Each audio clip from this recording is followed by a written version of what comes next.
Hey boys and girls, Outdoors Jeff, how's everything going with everyone?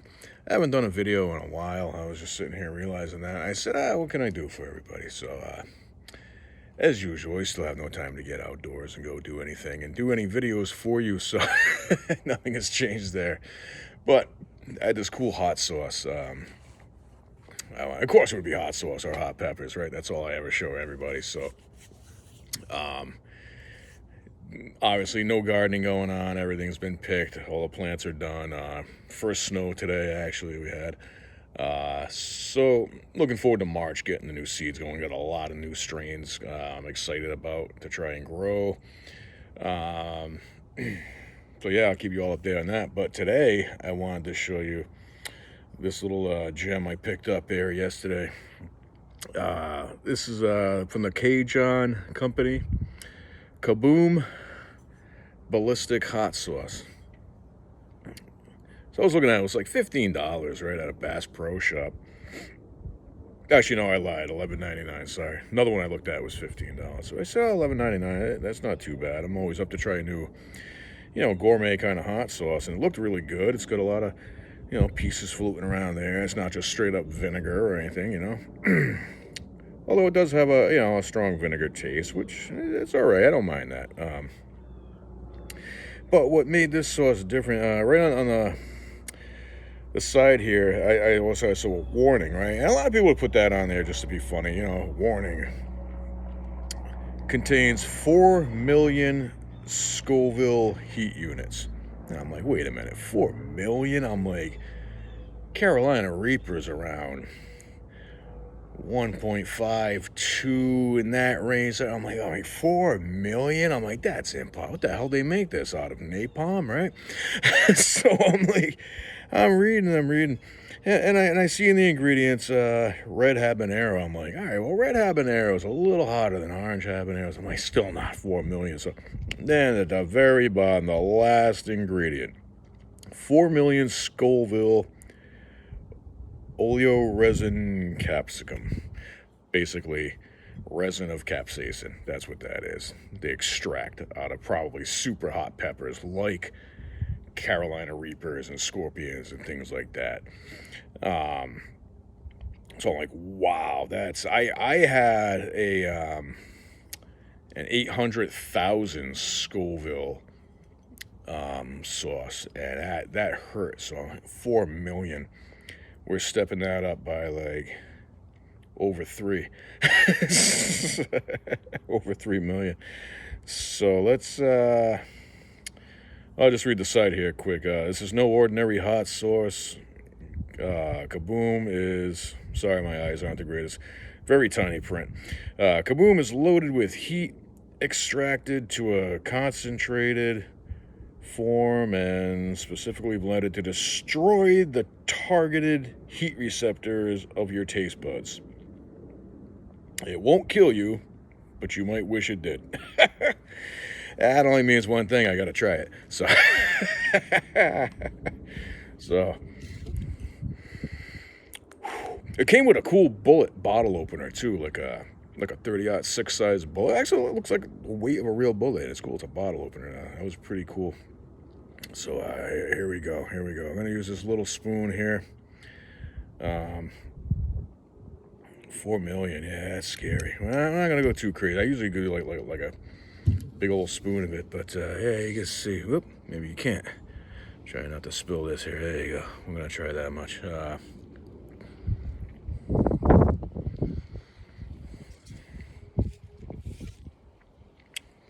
Sweet. Little pepper, like black peppery. And here comes the heat.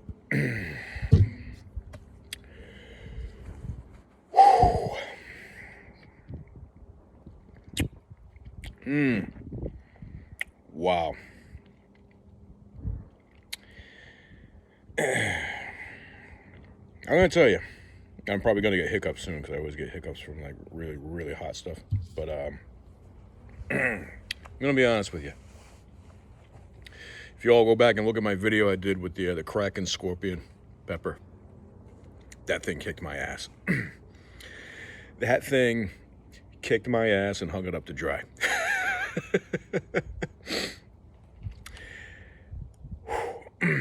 This is hot, don't get me wrong, but it's nowhere near as bad as that Kraken scorpion pepper was.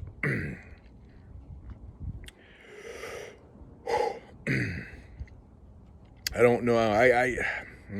I'm hard pressed to believe that's 4 million Scoville, man. Hard pressed to believe that. It's hot. I mean, I put it up there with a Reaper or a Scorpion, Trinidad Scorpion, Moruga Scorpion. It's hot, but I can't believe that's 4 million though. And again, that's CaJohns brand. And another one of their sauces absolutely sucked. I hated it. I was not impressed with it.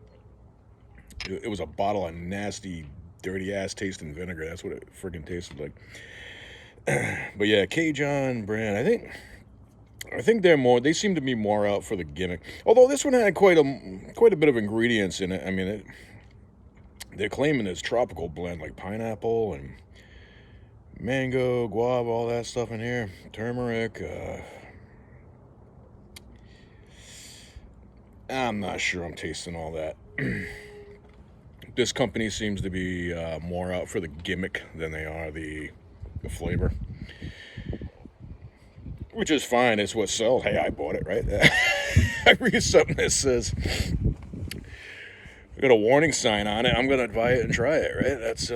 That's what I do as a capsaicin lover. Yeah, it's hot. It's hot. I'm not going to lie. It's got a bite, but it won't send you running home to mommy, I don't think. If it was that bad, I would have shut the camera down by now and run for some milk. But we haven't done that, so. Yeah, I am hard-pressed to believe that's 4 million.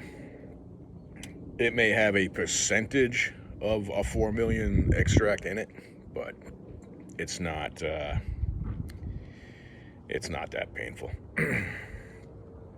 I could douse my dinner with that tonight and enjoy it. But that's me. That's me. Yeah, I've eaten peppers worse than that. I gotta say, that's painful. Anyway, yeah, I'm gonna do a separate video maybe in the upcoming weeks here. Wintertime gets boring, so I like to start planning ahead for the next pepper season and showing you all what I'm going to grow. Any changes I got come in. We got new grow lights this year. I'm really excited to try those. We're going from what people like call the blurple, the blue, red, purple grow lights to 2 atrium hydras, which simulate natural sunlight. I haven't tried them before. I've never tried a light like that. People swear by them. They say they work great. Much more beneficial for your plant. These are dimmable also. 100 watts though, that's what really puzzles me. Maybe because of the sorry, nose is running from the sauce. Maybe from the way the light is designed, the way the diodes are placed, puts more concentrated light below it. And out to the sides, you don't lose it as you come out to the sides. And I think maybe because it's not that blurple light, it's full spectrum. The only thing I really don't like, I don't know if it makes a difference. I've always used my, other lights with they had vegetative and bloom mode to change, the color spectrum. So I can't do that with this, but it is dimmable, 100 watts, dimmable. So 2 of those, I'll be putting 200 watts down in the tent. We'll see how the plants do. Time will tell. I mean, I'll know instantly if they're not working. But for the price and a lot of people swearing by them, and They're one of the most raved about lights out there right now for indoor growers. So I got a good deal on one, really good deal, and I bought the other one full price. So we'll see. And don't forget that you got to figure out your tents and your lights, what size tent you have. A lot of people just throw one light in a tent and go, yeah, hey, good enough. You got to understand how much light how much space that light can cover inside your tent. Your plants off to the sides might not get enough. So these particular lights I got, the atrium hydras, they cover a 2x2 area. So if I have a 2x4 foot tent, one light's not going to do it, and that's why I bought two hang side by side. So a lot of people might just throw one light in a tent like that and like, hey, it's not working. My plants, some of them don't look good. Well, that's why they're not getting enough light. So you got to keep that in mind. And most of them come with the specs on how much light they're throwing at what distance, compared to what height. The higher up you go, the more light you throw off to the sides, but you'll lose the concentrated benefit of the light down below. So usually I like to keep mine around the 18 inches to 2 feet above the top of my plants. So when I'm putting seedlings in there, especially seedlings, they don't need a lot of light on them. They're very sensitive. I'll keep it at 2 feet, and I may end up dimming these. I don't know. I might start them at like 50, 75%. See how they do. If they don't look like they're moving, I'll crank them up to 100, You can always recover your plants and get them. You can't fix a burnt plant. That's the thing. And if you got seedlings, you cook them all. Now you set yourself back weeks, and you're restarting again. That can suck. So better off to try and start off with a lower light level. You can always churn it up. So just a little tip. Anyway, more on that coming probably next video. I am getting cold. It's probably about 35 degrees. We had a dusting of snow last night. Not complaining. Dusting's good. It's almost all gone already, melted. I don't have to shovel a dusting. But other than that, stay tuned for more pepper progress, and we'll keep you updated on what we'll be growing next season. If I'm changing anything else, I don't think I'm changing much else. I've eliminated seedling soil. There's no need for it. There really isn't. A lot of people say there is. There isn't. You can start your seeds in the same medium that you're growing your full-grown plants in. Pro Mix, fine. I don't need to buy Pro Mix seedling soil when the Pro Mix BX is thinner. You know what I mean? It's thinner. And I do feed anyway. I do natural feed, so I'm not worried about the nutrients so much in the soil. So that's where a lot of people get confused. Maybe they don't want to bother with the nutrients in the feeding, so they rely on the soil to do the work for them. I don't know. Maybe that's why they swear by the seedling soils and the more nutrient in it. But you figure when a seed germinates, and that seedling comes up, you got about 2 weeks. It's going to feed off of the shell of that seed for one. About 2 weeks. So maybe 2.5, 3 weeks out, I will cut my feeding rate on a plant that size down to half rate and begin feeding. And so it takes me a half hour, an hour. So what? I'm not spending ridiculous amounts of money on soil that I don't need, Believe me, the feed costs, the organic fertilizer costs a lot more. I mean, a lot less than the soil, rather. You know what I mean? So, I don't think I'm doing anything on the ground this year either. Horrible luck last year. The ground did not do anything for me last year. Very poor plants. Everything's going to be in grow bags this year. I've had phenomenal success with grow bags. It's unbelievable. The number of peppers that I took off of plants this past season in grow bags was unheard of. People couldn't believe it. Like, you know, well over 100 peppers off of a plant. People are like, you kidding me? I'm like, just keep, you know, once I hit a certain stage, I get that plant up to size, I dropped, and the weather breaks, the weather gets really warm out, I stop the regular feed and I go to a blossom booster feed. And that's what does it right there. I will get so many peppers off that plant, and the plant just rockets out. And I've shown you all about trimming them, pruning your plants. I'll do that again this year for you, to show you again, in case anybody missed that video. Makes a world of difference.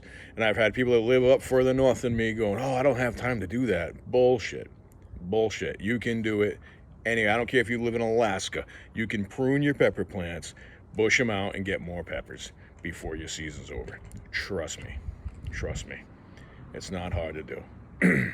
You got plenty of time. I was picking peppers out here at the end of October, after Halloween. First week of November, I was picking peppers off of plants out here. You got plenty of time. Trust me. All right, boys and girls. We'll talk to you soon. Take care. And, yeah, that's it. I have no other words of encouragement. Pretty sad, ain't it? Take care of yourself. Stay safe. Stay sane.